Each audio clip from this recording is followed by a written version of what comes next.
ഡൽഹി ജന്തർ മന്ദറിൽ പോലീസും CJPക്കാരും തമ്മിൽ സംഘർഷം നടന്നുകൊണ്ടിരിക്കുകയാണ്. ഒരു കലാപം ഉണ്ടാക്കാനാണോ CJP പ്രവർത്തകർ ശ്രമിക്കുന്നത്? ഒരു കലാപം ഉണ്ടാക്കാനുള്ള ശ്രമമാണ് ഇന്ത്യ സംഭവിക്കുന്നത്. ഇന്ത്യ മുഴുവൻ കലാപം ഉണ്ടാക്കുക. അതിൻ്റെ തുടക്കം ഡൽഹിയിൽ. നമ്മൾ മറന്നില്ലല്ലോ, ബംഗ്ലാദേശിലെ ഢാക്കയിൽ കലാപം ഉണ്ടായി. ഷെയ്ഖ് ഹസീനയ്ക്ക് അധികാരം നഷ്ടപ്പെട്ടു. നേപ്പാൾ കാഠ്മണ്ഡു കലാപം ഉണ്ടായി. അവിടുത്തെ ഭരിച്ചിരുന്ന പ്രധാനമന്ത്രി രാജിവെച്ചു, പുതിയ ആൾ വന്നു. ഇതുപോലെ തന്നെ ശ്രീലങ്കയിൽ നേരത്തെ ഒരു വലിയ കലാപം ഉണ്ടായി, രജപക്ഷ രാജിവെച്ചു. അപ്പോൾ ചുരുക്കത്തിൽ ഇത് പ്രത്യേക പാറ്റേണാണ്. ഇന്ത്യൻ സബ് കോണ്ടിനെൻ്റിൽ വിജയിച്ച ഒരു പാറ്റേൺ. ആ പാറ്റേൺ ഇന്ത്യയിൽ പരാജയപ്പെട്ടായിരുന്നു. ഇന്ത്യയിൽ ഒന്നിലധികം സമരങ്ങൾ ശ്രമിച്ചു നോക്കി. ഡൽഹിയിൽ കർഷകലാപം ഉണ്ടാക്കാൻ നോക്കി, പരാജയപ്പെട്ടു. ഡൽഹിയിൽ ജൻസി കലാപം ഉണ്ടാകാൻ നോക്കി, പരാജയപ്പെട്ടു. ലേയിൽ ലഡാക്ക് മേഖലയിൽ കലാപം ഉണ്ടാകാൻ നോക്കി, പരാജയപ്പെട്ടു. ഇന്ത്യയുടെ പല മേഖലയിലും കലാപശ്രമം നടത്തിയിട്ട് അത് പരാജയപ്പെട്ടു പോവുകയാണ് ചെയ്തത്. അപ്പോൾ വീണ്ടും കലാപത്തിന് ശ്രമം നടക്കുന്നു. ഒന്നോർക്കണം, കഴിഞ്ഞ ദിവസം നമ്മൾ ചെയ്ത വീഡിയോയിൽ ഒരു കാര്യം പറഞ്ഞിരുന്നു. എന്താണത്?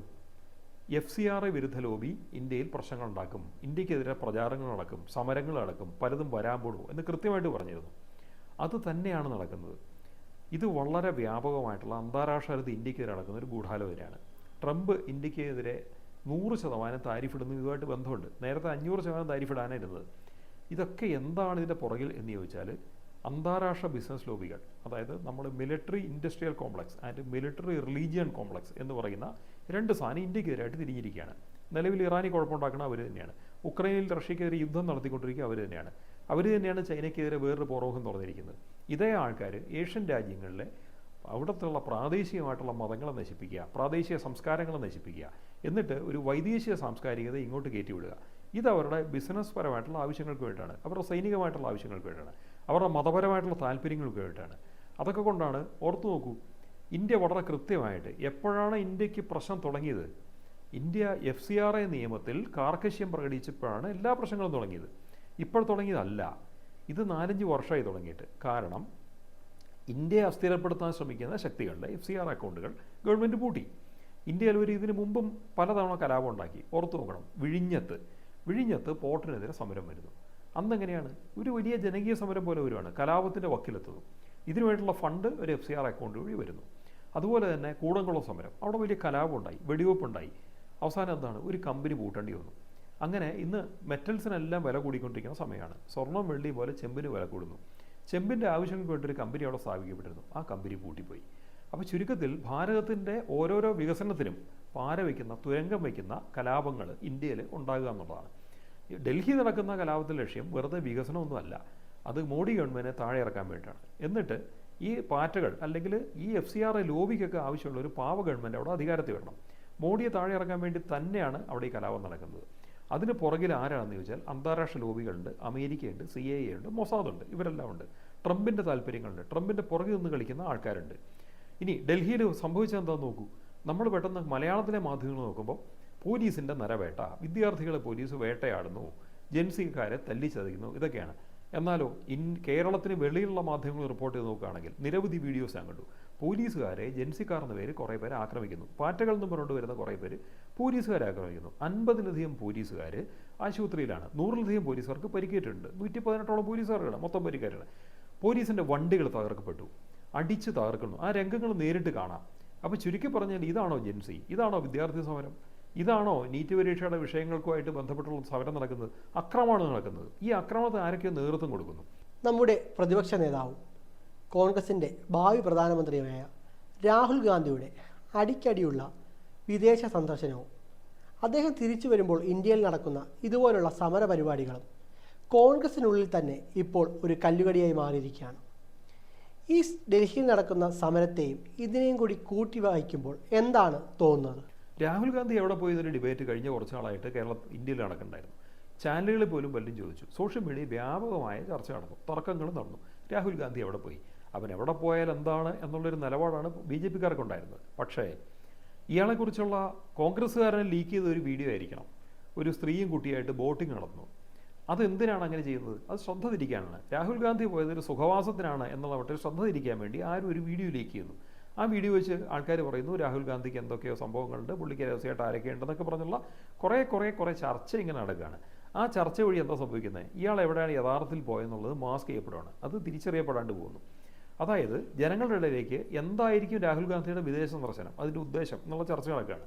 ഇപ്പോഴത്തെ ഈ സന്ദർഭത്തിൽ നമുക്കുണ്ടാകുന്ന സംശയം ഇദ്ദേഹം ഏതൊക്കെയോ വിദേശ ലോബികളുമായിട്ട് ചർച്ച നടത്താനാണോ പോയത്. കാരണം അദ്ദേഹം പുറത്തേക്ക് പോയി തിരിച്ചു വന്നപ്പം ഇവിടെ പ്രശ്നങ്ങൾ, സമരങ്ങൾ, കലാപം പോലുള്ള സംഭവം. ഇതിനു മുമ്പും അങ്ങനെ ഉണ്ടായിട്ടുണ്ട്. ഇദ്ദേഹത്തിൻ്റെ വിദേശയാത്ര കഴിഞ്ഞ് തിരിച്ചു വരുമ്പോഴത്തേക്കും ഇവിടെ ഒരു സമരം അരങ്ങേറുന്നു. അതെന്താണ് അങ്ങനെ മാത്രം ഒരു സമരം തന്നെ? നാട്ടിൽ നിന്നുകൊണ്ട് ഇവിടുത്തെ രാഷ്ട്രീയ പാർട്ടികളുടെ, ഇന്ത്യ സഖ്യത്തിലെ രാഷ്ട്രീയ പാർട്ടികളുടെ സഹകരിച്ച് അവരുമായിട്ട് ചർച്ച നടത്തുന്ന ഒരു സമരത്തിന് പകരം അദ്ദേഹം വിദേശത്ത് പോയി തിരിച്ചു വരുമ്പോൾ ഒരു സമരം അരങ്ങേറുന്നു. അപ്പോൾ ഇതിനാരൊക്കെയോ എന്തൊക്കെയോ ചുക്കാൻ പിടിക്കുന്നു. ഇതൊക്കെ സംശയം നിഴലിലാക്കുകയാണ്. രാഹുൽ ഗാന്ധിയെ സംശയത്തിൻ്റെ നിഴലിലാക്കുന്നു, കോൺഗ്രസിനെ സംശയത്തിൻ്റെ നിഴലിലാക്കുന്നു. കോൺഗ്രസ്സുകാർ എന്തൊക്കെയോ മറച്ചു പിടിക്കുന്നു, രാഹുൽ ഗാന്ധി എന്തൊക്കെയോ മറച്ചു പിടിക്കുന്നു. ആരുമായിട്ട് ചർച്ച നടത്തി? ഇല്ല അങ്ങനെ ചർച്ചയുണ്ടായോ? ഇത്തരം കാര്യങ്ങൾ വെളിപ്പെടുത്താൻ കോൺഗ്രസ് നേതൃത്വം രാഹുൽ ഗാന്ധിയും തയ്യാറാവണം. ഇന്ത്യക്കാർക്ക് ന്യായമായ സംശയം വരും. അല്ലെങ്കിൽ തന്നെ പലരും പറയാറുണ്ട് സോഷ്യൽ മീഡിയയിൽ, ജോർജ് സോറോസിൻ്റെ ആൾക്കാരൊക്കെയാണ് ഇങ്ങനെയുള്ള കാര്യങ്ങളൊക്കെ പറയാറുണ്ട്. സോറോസിന് ഇത് പങ്കുണ്ടോ? സോറോസിൻ്റെ ലോബികൾക്ക് പങ്കുണ്ടോ? ഡീപ് സ്റ്റേറ്റിന് പങ്കുണ്ടോ? ഡീപ് സ്റ്റേറ്റുമായിട്ട് ബന്ധപ്പെട്ട ആൾക്കാരുമായിട്ട് കോൺഗ്രസ് നേതാക്കന്മാർ ചർച്ച നടത്തിയിട്ടുണ്ടോ? തുടങ്ങിയിട്ടുള്ള പല പല പല കാര്യങ്ങളും ഇവിടെ സംശയം വരികയാണ്. രാഹുൽ ഗാന്ധി സംശയമനയിലാണ്. അതുകൊണ്ട് തന്നെ അദ്ദേഹത്തിൻ്റെ വിദേശയാത്ര സംബന്ധിച്ച് വിവരങ്ങൾ വെളിപ്പെടുത്താൻ തയ്യാറാവണം. എങ്ങോട്ടാണ് പോയത്? ബാക്കി ഏത് നേതാവ്, ഇവിടുത്തെ ഏത് രാഷ്ട്രീയ പാർട്ടി നേതാവ് പോയാലും പ്രതിപക്ഷ നേതാവ് പോയാലും എവിടെയാണ് പോയത് എന്നുള്ള കാര്യം ജനങ്ങളറിയും. അവർ സോഷ്യൽ മീഡിയയിലെ കാര്യങ്ങൾ വെളിപ്പെടുത്തും. അവരുടെ ഔദ്യോഗിക പത്രക്കുറിപ്പിൽ കാര്യങ്ങളുണ്ടാവും.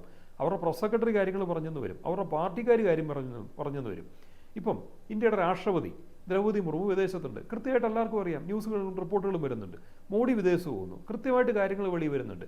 അദ്ദേഹം ഏത് മീറ്റിംഗ് പങ്കെടുത്താലും, ഇന്ത്യക്കാരുടെ മീറ്റിംഗ് പങ്കെടുത്താലും, വിദേശികൾ സംഘടിപ്പിക്കുന്നതായിട്ടുള്ള അന്താരാഷ്ട്ര മീറ്റിങ്ങുകൾ പങ്കെടുത്താലും എല്ലാത്തിനും റിപ്പോർട്ട് വെളി വരുന്നുണ്ട്. ബ്രിക്സ് മീറ്റിംഗ് ചൈനയിൽ നടന്നു, നമ്മൾ കണ്ടതാണ്. ഈയിടെ അദ്ദേഹം ഓസ്ട്രേലിയയിൽ പോയി. അതിന് മുമ്പ് യൂറോപ്യൻ സന്ദർശനം ഉണ്ടായിരുന്നു. റോമിൽ പോയിട്ടുണ്ട്. എല്ലാ വിവരങ്ങളും വെളി വന്നിട്ടുണ്ട്. പക്ഷേ രാഹുൽ ഗാന്ധി ഒരു വഴിക്ക് മുമ്പ് എന്താ ഒരു വിവരവും വെളി വരാത്തത്? എന്താ സംഭവിക്കുന്നത്? അദ്ദേഹം ആരുമായിട്ടാണ് ചർച്ച നടന്നത്? എന്ത് ചർച്ചയാണ് നടന്നത്? അവിടെ സംശയത്തിൻ്റെ പുകമറ സൃഷ്ടിക്കാൻ വേണ്ടി ആരുടെയൊക്കെ ഇപ്പോൾ ഒരു വീഡിയോ, ബോട്ടിൽ കൂടെ പോകുന്ന വീഡിയോ, അതിൽ സ്ത്രീയും കുട്ടിയൊക്കെ ഇരിക്കുന്നു, ഇങ്ങനെയൊക്കെയുള്ള വീഡിയോ ഇട്ടിട്ട് ജനശ്രദ്ധ തിരിക്കുക എന്നുള്ളത് മാത്രമല്ല വേണ്ടത്. കൃത്യമായിട്ട് കാര്യങ്ങൾക്ക് ഉത്തരം പറയാൻ രാഹുൽ ഗാന്ധി തയ്യാറാവണം. ഇപ്പോൾ നടക്കുന്ന ഇപ്പോഴത്തെ ഈ കലാപങ്ങളിൽ വിദേശത്തെ ആർക്കെങ്കിലും പങ്കുണ്ടോ? അങ്ങനത്തെ ഒരു പങ്കിൻ്റെ ദൂതനാണോ രാഹുൽ ഗാന്ധി? അങ്ങനെയാണോ ഉണ്ടായത്? ആണോ എന്നുള്ള ചോദ്യത്തിന് അദ്ദേഹം ഉത്തരം പറയേണ്ടി വരും. ജനങ്ങൾ ഈ സംശയം ചോദിക്കും. ഇപ്പം ഞാൻ ഉയർന്നു മാത്രമല്ല, ജനങ്ങൾ ഈ സംശയം ഉറപ്പായിട്ടും ചോദിക്കും. ഇങ്ങനത്തെ സംഭവങ്ങൾ എന്തുകൊണ്ടുണ്ടാകുന്നു? മാത്രമല്ല, പെട്ടെന്ന് എങ്ങനെയാണ് പ്രധാനമന്ത്രിയുടെ വീടുകളിലേക്ക് സമരം പോയത്? അപ്പോൾ പ്രീ പ്ലാൻഡ് ആണ് വ്യക്തമായിട്ട്. അതിന് വേണ്ടിയിട്ട് കേരള മുഖ്യമന്ത്രി അവിടെ പോയല്ലോ, അപ്പോൾ പ്രീ പ്ലാൻഡ് ആണ്. സഡനായിട്ട് ജനങ്ങളുടെ സമരം കണ്ട് രാഹുൽ ഗാന്ധി ഓടിച്ചെന്നാണെങ്കിൽ അങ്ങോട്ട് ഓടിച്ചെല്ലാൻ വേണ്ടി ഇന്ത്യയുടെ പല ഭാഗത്തുള്ള കോൺഗ്രസ് അംഗന്മാർ എത്തൂലായിരുന്നു. കൃത്യമായിട്ട് പോയി കേരള മുഖ്യമന്ത്രി പങ്കെടുത്തു. അതിനർത്ഥം എന്താണെന്ന് വെച്ചാൽ വെൽ പ്ലാൻഡ് ആയിട്ടാണ് ഈ സമരം നടന്നത്. CJP എന്ന് പറയുന്നത് വെൽ പ്ലാൻഡായിട്ട് സൃഷ്ടിക്കപ്പെട്ട ഒരു സംഘടനയാണ്. നേരത്തെ തന്നെ അതുമായിട്ട് ബന്ധപ്പെട്ട എല്ലാം തന്നെ, അതിൻ്റെ ചിഹ്നം, അതിൻ്റെ ഇൻസ്റ്റാ പേജ് തുടങ്ങിയിട്ടുള്ള എല്ലാം തന്നെ നേരത്തെ റെഡിയാക്കി വെച്ചിരുന്നു. എന്നിട്ടൊരു ജഡ്ജിയുടെ ഭാഗത്ത് നിന്ന് റിമാർക്ക് വന്നതോടെ പെട്ടെന്ന് ഒരു പാർട്ടി ഉണ്ടാകുന്നു.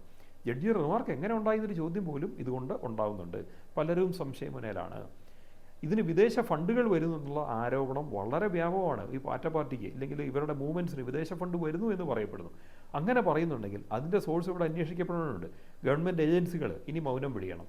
ഇതുമായിട്ട് ബന്ധപ്പെട്ട ആൾക്കാർ, പാറ്റ പാർട്ടിയുടെ ആൾക്കാർ കാര്യങ്ങൾ കൃത്യമായിട്ട് പറയണം. കോൺഗ്രസ് നേതൃത്വം കൃത്യമായിട്ട് കാര്യങ്ങൾ വെളിപ്പെടുത്തണം. പലതും ദുരൂഹതയാണ്, പലതും പുകമറയാണ്. ഇതിനിടയിൽ FCRA ലോബി കാര്യമായിട്ട് കളിക്കുന്നുണ്ട്. FCRA ലോബിയുടെ കളി, അവരുമായിട്ട് പ്രശ്നം വന്നപ്പോഴാണ് ഇന്ത്യ ഇപ്പോൾ പുതിയ പ്രശ്നങ്ങൾ അഭിമുഖീകരിക്കുന്നത്. അതിനർത്ഥം എന്താണ്?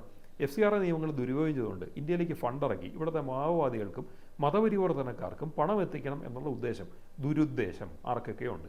ആ ഉദ്ദേശങ്ങളാണ് ഇന്ത്യയുടെ പ്രശ്നം.